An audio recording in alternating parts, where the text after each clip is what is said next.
He has to keep believing in it. Because if he stops believing in it, if he realises he's done damage, again, like, every single night of sleep he would have for the rest of his life would be completely disturbed. Do you accept, Mr Cameron, that the health budgets over the time of your government were inadequate and led to a depletion in its ability to provide an adequate service? I don't accept that, neither on a sort of big picture level or on a small picture level. I mean, the big picture level, I don't think you can separate the decision and the necessity of getting the budget deficit down and having a reasonable debt to GDP ratio so you can cope with future crises. I don't think you can separate that from... Again, they're still going with this idea that austerity was necessary and you had to bring the debt to GDP ratio down. Again, based upon the report by the study by Reinhardt and Rogoff, where they misread their own Excel spreadsheet. So it was basically an entirely bunk study which wasn't even peer reviewed at the time. And he's still here saying that, well, actually it was necessary to bring the budget deficit down or the debt to GDP ratio down specifically through austerity, right? That is the central premise of the reason for austerity, and that is his only defence that he has for absolutely slashing the National Health Service's budget. And he's still going with it, even though we know it's wrong now, because obviously the media won't call it out. The media agree with it. The media refuse to recognise that austerity was at all unnecessary, because if the media did recognise that austerity was entirely unnecessary, then they would know that they were complicit in the 330,000 people that died because of austerity. So the media all accept it too. There's this cordon sanitaire around criticising the austerity narrative. The funding of the health service or indeed anything else. I mean, if you lose control of your debt and you lose control of your deficit and you lose control of your economy, you end up cutting the health service. That's what happened in Greece. That's what happened in countries that did lose control of their finances. So I don't think you can separate the two. No, but because Greece got screwed over because they joined the euro, and we are a sovereign. The Bank of England is a sovereign currency issuer. Our gilts are mostly internal when they get issued. We have the luxury of being able to continue to deficit spend our way into growth like we did in the post-war period. This is nonsense. This is not how an economy functions, David. So we made the important decision to say that the health service was different, its budget would be protected, and so there were real terms increases every year. And so, for instance, there were 10,000 more doctors working in the NHS at the end of the time I was Prime Minister than there were at the beginning. Would everyone like to spend even more on the health service? Yes. There were, I mean, making these difficult choices about spending it wasn't a sort of option that was picked out of thin air, I believed. I mean, it literally was out of thin air. I mean, it was specifically chosen, right? They chose to go with the Reinhardt-Rogoff paper, deliberately so, because it fits their ideology of cutting back the state, right? That's an ideological, political choice that they made, and they just happened to have one non-peer-reviewed, faulty paper that justified their conclusions to be able to use on their ideological dogma at the heart of shrinking the economic reach of the state within the economy. That's it. That's all it was. And this argument, again, that any of it was anything other than ideological just doesn't hold any water in the year of our Lord 2023. And I still believe it was absolutely essential to get the British economy and British public finances back to health so you can cope with the future crisis. The inquiry has received witness statements from Jeremy Hunt, who was the Secretary of State for Health and then Health and Social Care from 2012 to 2018. Were you aware that during the time that you were in power, Mr Hunt laboured considerable concerns about the structural problems within NHS capacity and the workforce and funding, as he has set out in his witness statement? I've read his witness statement. He was a very capable health secretary. I worked with him extremely closely. Of course, he was always batting for the NHS and for all the extra resources. The guy who literally was the person who went to war with the junior doctors, but then I guess, he would probably say that Steve Barclay holds the NHS in high regard, given that he's also doing the same with the junior doctors right now. So, the more things change, eh? As he could get. These decisions were arrived at collectively. I agree with a lot of what's in his witness statement, where he says there's more that could be done, for instance, for future workforce planning. But I will absolutely defend the record of the government in both getting control of the finances and increasing funding for the health service at the same time. Fuck you. Aren't these concerns, Mr Cameron, that Jeremy Hunt sets out, structural problems with the NHS and workforce and capacity, the real issues which preparedness for a public health emergency needs to address, not papers and guidelines and protocols, but action to remedy fundamental problems? Well, I think what's needed to prepare for a pandemic is first of all, you've got to have that overall economic capacity. As George Osborne puts in his statement, without our action, you could have had almost $1 trillion of extra debt. And you'd have as well. Yes, and that would have led to more economic growth. The interest rates and gilt yields were minuscule at the time. It would have been so easy to deficit spend, to invest in more NHS resources to prepare for a pandemic, but you made the ideological choice not to because you fundamentally disagree with the NHS's existence and wanted to move the remit of the NHS into the private sector through defunding it. It's as simple as that. It's absolutely 100% as simple as that. The idea that, again, he's talking here about adding trillions onto the nominal debt, which actually wouldn't have happened because we're now trillions in debt now. But what the actual matter that really matters is the debt to GDP ratio. If we had deficit spent like we had done from 2008 to 2010 and got an appreciable growth out of the glut of the recessionary period following the global financial crisis, we had more growth under that small Gordon Brown period than we did during the coalition government from 2010 to 2015, and that was because of austerity, right? If you would have deficit spent on infrastructure, on our public services, on something to be able to create growth in our economy, the debt to GDP ratio would have gone down in the same way that it went down over the course of 1945 up to 1970, during the period of sustained growth that we had during the post-war consensus. In fact, David Cameron didn't even get the finances under control, as our debt to GDP ratio barely even fucking dropped from the period of 2010 to 2016 when he was Prime Minister. Even under the austerity narrative, they were still siphoning money through quantitative easing into the pockets of the super rich, while cutting back public services, while cutting back support for the vulnerable, because they ideologically follow the Thatcherite guidelines of defund, to sell off, and to crush worker movements through supply-side labour market reform. That's it. There's no structural reason why any of this was even remotely necessary. As a coronavirus crisis and a public health crisis, you'd have a financial and economic and fiscal crisis at the same time.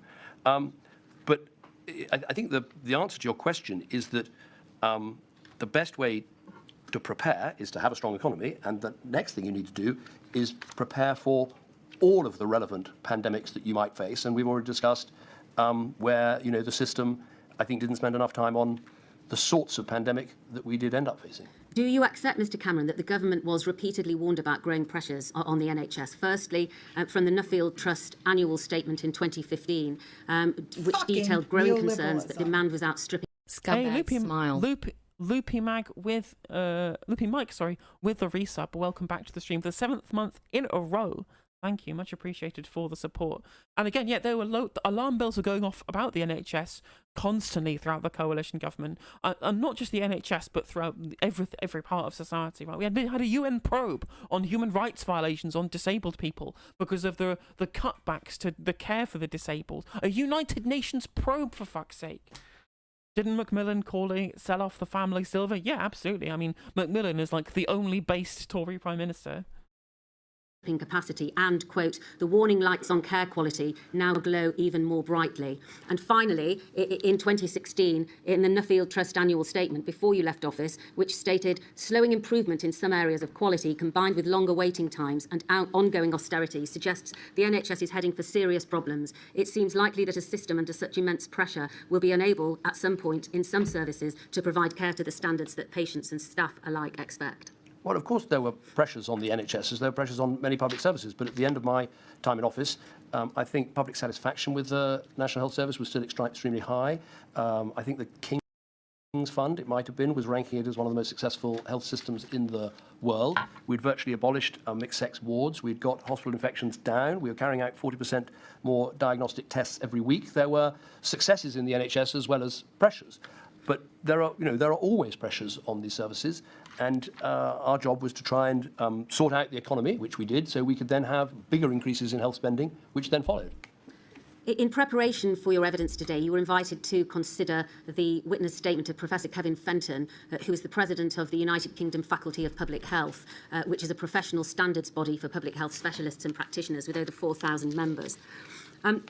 You will know then that, according to Professor Fenton, health protection teams saw successive reductions in funding and capacity over the pre-pandemic years and a lack of investment in regional emergency preparedness response and resilience teams. And the summary of his evidence, as provided to the inquiry so far in written form, is that there was no ring fencing of funding to local government for health protection, that health protection teams had their funding reduced and their capacity reduced, and that ultimately this resulted in a lack of capacity for pandemic preparedness. What's your response to that, please? Well, I read the Fenton report as the other reports. I thought, I don't want to be too critical, but throughout all of them, I thought there was very little acceptance that it is possible to reform public sector organisations, sometimes to merge them and get rid of duplicating bureaucracies and overheads, and get more output for the same amount of money. I thought in Kershell, in Marmot, in Fenton, there was just this assumption that you only ever measure inputs rather than measuring outputs. So, for instance, I would say the creation of Public Health England, where it was merging together a lot of other bodies, increased the focus on public health, meant money was spent more wisely, and I would argue also that the Health and Social Care Act, by putting public health into local authorities, that was the right place for it. Local authorities are responsible. No, the internal market and the Lansdowne reforms have been significantly criticised from every single angle. Even Conservative members and Conservative MPs says that the Lansdowne reforms were terrible and actually have called for rolling them back. Tories say that they suck. The fact that he's here defending the Lansdowne reforms now is the Health and Social Care Act. It's mind blowing. It's absolutely mind blowing that you can still defend this. And I don't think there's anything necessarily wrong by saying, okay, well, if we're going to look at inputs, can we also look at outputs, right? Fair enough. I think it's right to judge it on outputs as well as inputs. He's not wrong in that. But the outputs are what we have right now.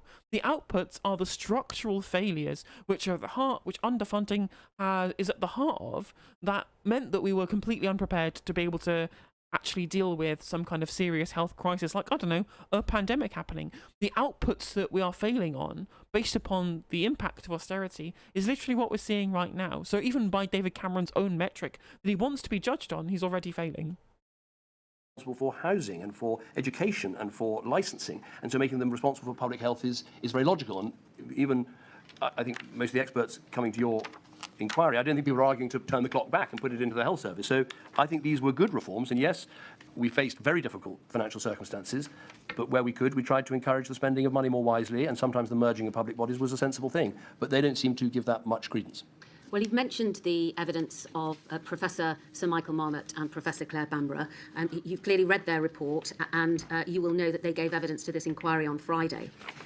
It's a shit show. Local authorities are dreadful at providing public health. They simply buy it from the NHS anyway, so it's just a layer of bureaucracy. Yep, it's a layer of bureaucracy, and it's just market logic infecting everywhere, because again, all these fucking objectivists who essentially make up the vast majority of the Conservative Party membership and also cabinet and also the parliamentary Conservative Party, these pro-market neoliberal types, these market fundamentalists, they cannot ever envision a way where it might be bad, it might not work, there might not be a utility in marketising something.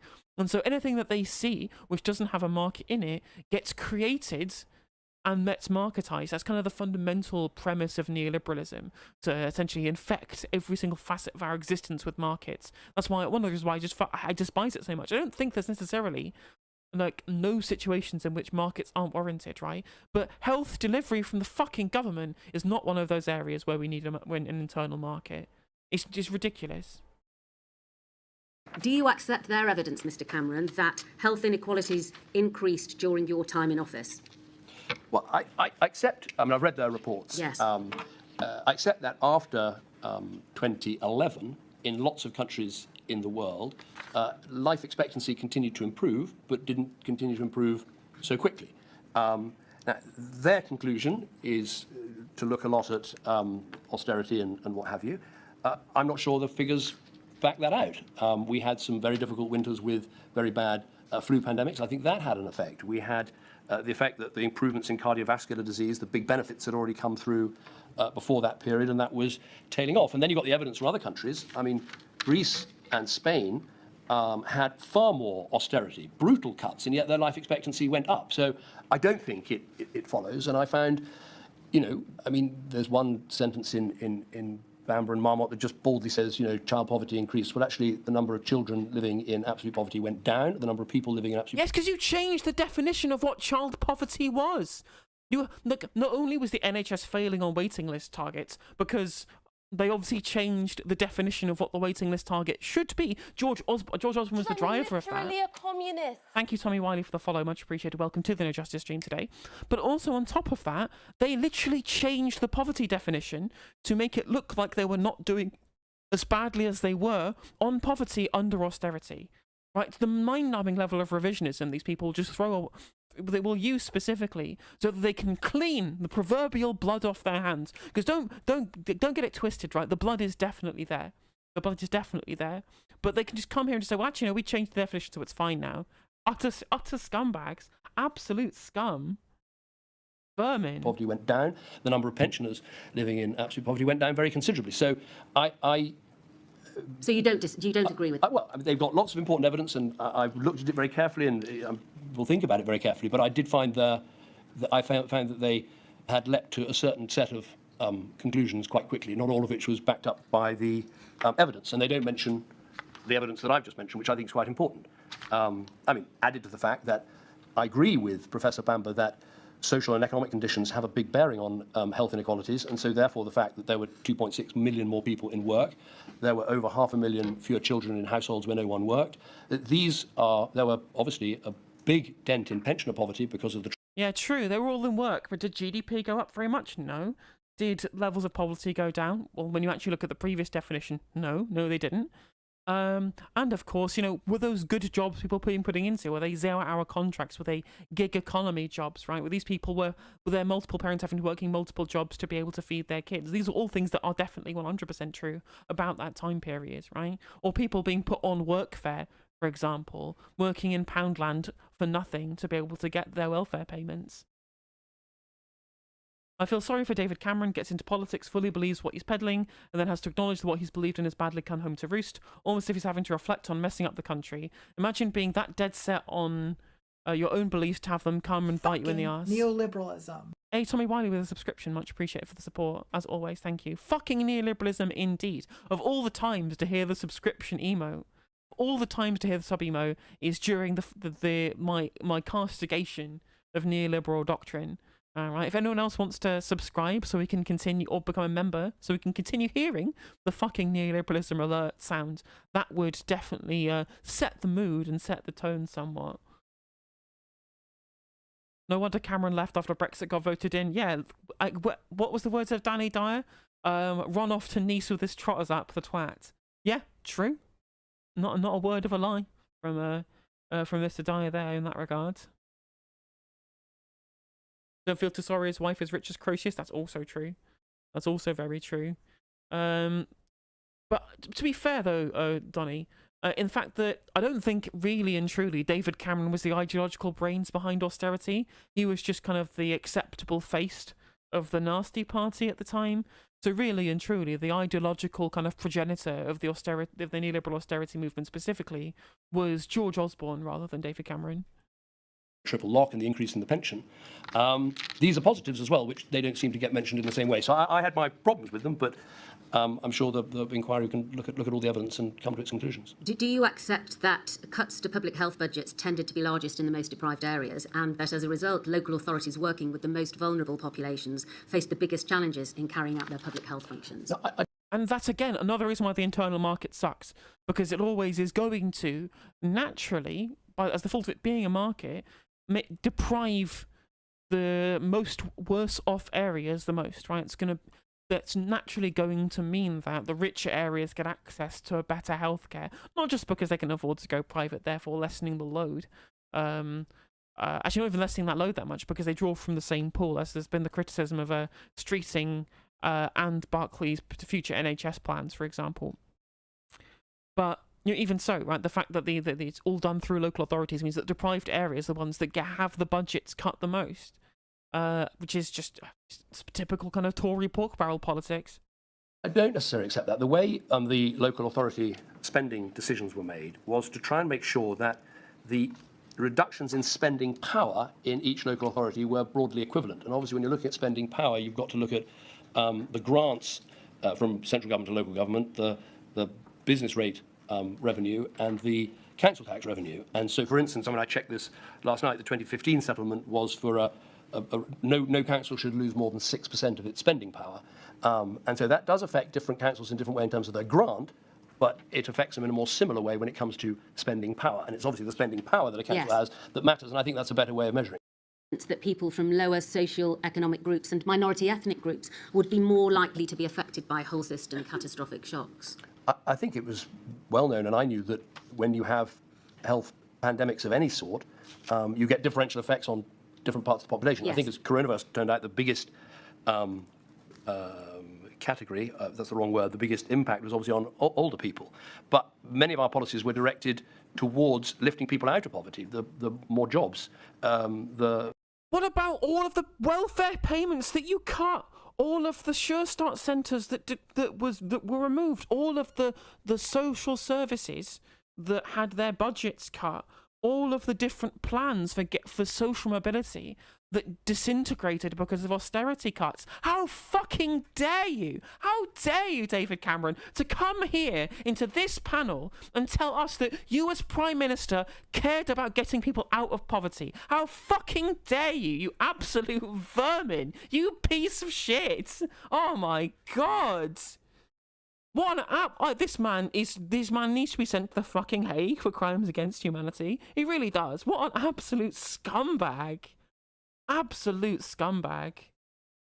Also, Dave's name should never come up without Lex Greensill in toast. Very true, very true. Not only is he a piece of shit, morally repugnant, absolute scumbag, but he's also corrupt as fuck. Honestly, this man, people keep saying, right, again, I will always contest this. I will always contest this. People keep saying, oh, Boris Johnson is the worst Prime Minister since Thatcher. No, David Cameron is worse than both of them, right? At least Thatcher wanted to fix something. She did a bad job, and I disagree with all of her policies, but at least when she came into Parliament, there was a problem that she wanted to fix. David Cameron didn't care about any of that shit, right? He was just like, I'm the party figurehead, let's just go with what the dogma says to do, even though it's against all the general, otherwise, kind of economic orthodoxy in that regard, because that's what we want to do for our ideology. And he immiserated millions because of it. He's scum. There is no possible thing that he could do to redeem himself at this point. He's an irredeemable human being. There is no positive utility this man brings to the planet by continuing to live. But when Thatcher did it, it was untested. Cameron knew exactly. That's another big difference as well. Another big difference is that Thatcher, it was the first kind of litmus test for this kind of policy. It was they treated the UK like a petri dish for the neoliberal orthodoxy ideology, which of course failed. I didn't fail at putting her in power for 3 terms, but nevertheless. But Cameron went to power to do the same thing upon the same ideology and the same dogma, knowing that it had failed, and did it again. Do you think he's actively lying or actively believing what he's saying? Oh, 100% think he actively believes it, right? First of all, because when you've only gone through that singular ideology for so long without question, even if you have made things up before, you then start believing the lie. And lots of kind of studies that have shown about people who engage in kind of cult behavior or in conspiracy theory behavior, the more it seems to be disproven, the more you double down because of the sunk cost fallacy, right? And second of all, he has to keep believing in it. Because if he stops believing in it, if he realizes he's done damage, again, like every single night of sleep he would have for the rest of his life would be completely disturbed. The first national living wage, the big increase in the minimum wage, taking 4 million people out of paying income tax. All of these things, the reform of universal credit and the reform of welfare, and the whole effort of getting people out of welfare and into work, all of these things have an economic and social benefit, but also have a health benefit. Well, no, the welfare cuts that you made brought wages down. It crushed wages. It's a supply-side labour market reform, right? There's less competition with the welfare state for employers to be able to give good wages. By decreasing the welfare state, all you did was push more people into poverty, immiserate more people who were unemployed, not even by choice, during a loose labour market. And the remainder of people who were in work had the amount that they earned dropped because they weren't competing with state handouts for the same thing, right? In fact, that created far more poverty, right? And that's the structural reason why. I'm not just going to shout at him for being evil. I'm going to show you why he's wrong as well, future YouTube viewers. But too. The inquiry saw last Friday that pre-existing health inequalities only featured minimally in the UK pandemic planning. In fact, they were barely mentioned at all. Do you accept that this was a significant omission? I think all plans can be improved and updated, and I've read the evidence about that, and I'm sure future plans will. But if you're asking, did you understand, did your government understand the importance of trying to lift people out of poverty and into work and into prosperity? Yes, absolutely. That's what the whole plan was about. And going back to this economic thing, because it is important, over the period of my government in the G7, after America, we had fastest growth of GDP and fastest growth of GDP per head. So this is important because ultimately your health system is only as strong as your economy because one pays for the other. Do you agree that different political decisions will have to be made in the future if a strong public health system is to be nurtured to withstand another pandemic? I think different decisions, I think we need to improve the way we look at pandemics and the way we plan our resilience, because while, as I've said, the architecture was there, the structure was better, the involvement of ministers was better. The structure was literally worse, and your own party admits that it was worse. Like, the Lansdowne reforms explicitly failed on every single metric. Again, he must be fully on lost in the source to be here continuing defending the Lansdowne reforms that so many people have completely disregarded and have completely wanted to shown to be have rode back on. The dialogue between ministers and civil servants was good. There is this gap that I keep coming back to, which is how do we make sure that you're not subject to groupthink, that you don't plan for one type of pandemic because it's very current, it's very risky, it's very dangerous. The absolute irony, the gigantic irony of the man who followed neoliberalism for no good reason and who can't see its own failures right now at a time when it was the easiest to invest in public services, basically in history because of record low interest rates and record low bond yields, is out here saying how bad it is to succumb to groupthink. What the fuck? What the fuck is going on? Where have I just stepped into the fucking Twilight Zone? What's going on?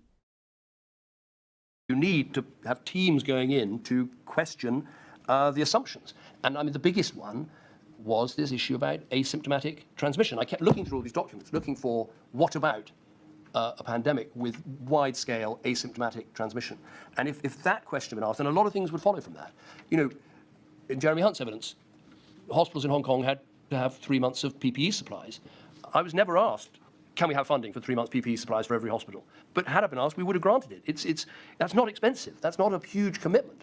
But that comes out of planning for the right sort of pandemic. So all these questions about economic policy, we can have an argument about was it the right economic policy or wrong? I think it was the right economic policy. But the real problem was time spent quizzing the experts on what potential pandemics were coming. You're absolutely right, Bilderberg. It's absolute bollocks to try and say that literally every potential pandemic would have been completely different rather than, a long set of basics that would have required long-term planning that could be adapted based upon the kind of pandemic it was. Yeah, it really, that doesn't hold any water at all. Preparing for those in the right way and the questions that would follow from that. What piece of shit. Worst man, possibly the worst man ever to hold office in the United Kingdom. I genuinely can't think of somebody worse than that man, apart from George Osborne, but then again, one and the same, If you enjoyed this video, please do consider liking and subscribing. It does help out the channel and the algorithm, and if you click the bell notification icon, it will let you know when I go live and when I upload videos.